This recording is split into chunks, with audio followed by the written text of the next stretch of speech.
মামলা করেছি।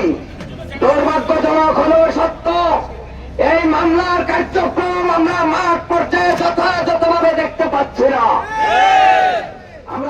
গাজীপুরে ওলামা ও তৌহিদি জনতার উদ্যোগে মঙ্গলবার দুপুরে শিববাড়িতে বিক্ষোভ মিছিল অনুষ্ঠিত হয়।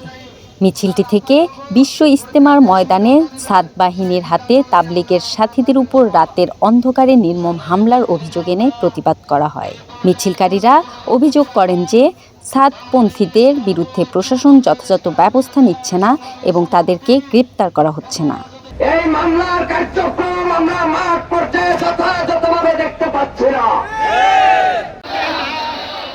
তারা হুঁশিয়ার করেন যে প্রশাসন যদি দ্রুত সন্ত্রাসীদের গ্রেপ্তার না করে তবে মুরব্বীদের নির্দেশে সারা বাংলাদেশকে অচল করে দেয়া হবে।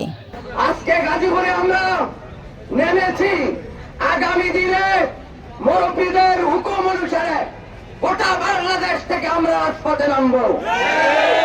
থেকে তেতুলিয়া, রূপসা থেকে পাটুরিয়া, সমস্ত দেশের গাড়ি বন্ধ করে দিয়ে রাজপথ আমরা অচল করে দিব। প্রীতিলতা, তরঙ্গ টিভি।